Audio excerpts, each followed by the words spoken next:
Assalamu alaikum respected students, how are you all? Hope you are all good. Okay students, today's our topic is from chapter number 3, that is state and government. As you know, हमने अभी तक पीछे कितने topics पढ़े. हमने सबसे पहले state को डिस्कस किया था. State is an area with its own government, territory, its borders, its government. Next हमने पढ़ा government. What is government? Government is a group of people who rule the country और स्टेट. फिर हमने इन दोनों का डिफरेंस देखा था. देन हम फिर मूव किए कॉन्स्टिट्यूशन के ऊपर. What is constitution? Constitution is a set of principles or rules through which a state or a country runs. फिर हमने पाकिस्तान के कॉन्स्टिट्यूशन को डिस्कस किया था.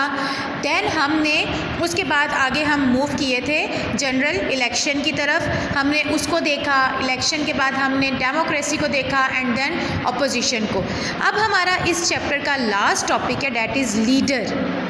ओके बेटा, अगर आपको याद हो तो हम लोगों ने इंग्लिश में चैप्टर नंबर 1 में कैलिफ्स ऑफ इस्लाम में हमने लीडर के बारे में डिस्कस किया था. अगर आपको याद हो तो मैंने आपको क्वालिटीज़ बताई थी कि लीडर कौन होता है, और आपने भी मुझे बहुत अच्छा बताया था कि आपको अपने कैसा लीडर चाहते हैं कि आपकी क्लास में एज अ मॉनिटर अगर कोई हो तो उसमें क्या क्वालिटीज़ हो.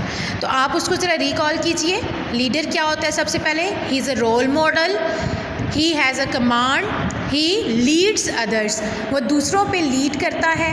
ठीक है, उसे एक रोल मॉडल होना चाहिए दूसरों के लिए कि वो दूसरे उससे देखकर ये सीखें कि एक लीडर कैसा होता है. अब क्या है definition? A person who leads or commands a group of people or party. जो दूसरे लोगों के ऊपर कमांड करता है, जो दूसरों को लीड करता है. ठीक है, दूसरों को भी साथ लेकर चलता है अपनी पार्टी को.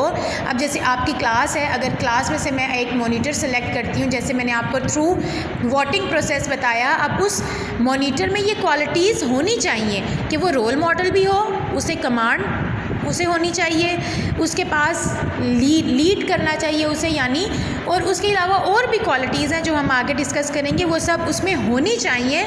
तो then he will be a good leader. ठीक है, अब आप लोगों को हम नेक्स्ट पेज पे चलते हैं जो कि हमारे पास हैं. ये देखिए, मैंने आपको qualities of a good leader बताई कि अब इसकी क्या क्या क्वालिटीज़ होनी चाहिए. First of all, he should be loyal. उसमें ईमानदारी होनी चाहिए, लॉयल्टी होनी चाहिए, ऑनेस्ट होना चाहिए उसे. Analyse problem of others. दूसरों के प्रॉब्लम्स को वो एनालाइज करे, समझे. ट्रस्टवर्दी, एतबार के काबिल होना चाहिए. करेजियस, उसको एक हिम्मत वाला हो, हिम्मत हो उसे. ट्रूथफुल, सच्चा हो. हम्बल, आजिज़ हो. ठीक है, वो दूसरों के मसलों को समझे और अच्छे तरीके से उन्हें फॉलो करे. पैशनेट का क्या मतलब होता है? उसमें जोश और जज्बा होना चाहिए. डिटरमेंट मीन्स कि अपने फैसलों पर कायम रहे. गुड कम्युनिकेशन या लिसन टू अदर्स, यानी वो अच्छे से दूसरों के साथ कम्युनिकेट करें, उनके मसलों को. डेफिनेटली आपको पता है, जब एक लीडर जो है, जब उसमें ये वाली क्वालिटी होगी कम्युनिकेशन की, तो तभी वो ये सारी चीज़ों को फॉलो कर सकेगा, दूसरों के प्रॉब्लम्स को सुनेगा एंड वो एक अच्छा लीडर बन सकेगा. Respect others, definitely this is the main point. Respect, हर एक की रिस्पेक्ट करें. And then cooperate with others, cooperation उसकी होनी चाहिए दूसरे लोगों के साथ हर तरह के मामलात में. इसके अलावा और भी बहुत सी क्वालिटीज़ हो सकती हैं बेटा कि जो आप समझती हैं कि आपके लीडर में होनी चाहिए. तो आपने क्या करना है कि आपने यहाँ मैंने क्वेश्चन लिखा है, write some qualities you want to have in your class monitor. आप चाहते हैं कि आपके क्लास मॉनिटर में क्या क्या क्वालिटीज़ होनी चाहिए. तो आप यहाँ पर एक क्वेश्चन लिख के इसको पॉइंट्स की फॉर्म में भी लिख सकती हैं. आप मैप भी एक बना सकती हैं, जैसे मैंने यहाँ पे मेंशन किया, आप ऐसे भी कर सकते हैं. तो अपना ओपिनियन ज़रूर शेयर किया करें और नोटबुक्स पे प्रॉपर नीट अच्छे तरीके से आपने ये काम करना है. ठीक है बेटा, होप कि आपको आज का टॉपिक समझ आ गया होगा. इंशाल्लाह मिलेंगे नेक्स्ट वीडियो में. Thank you. अल्लाह हाफ़िज़.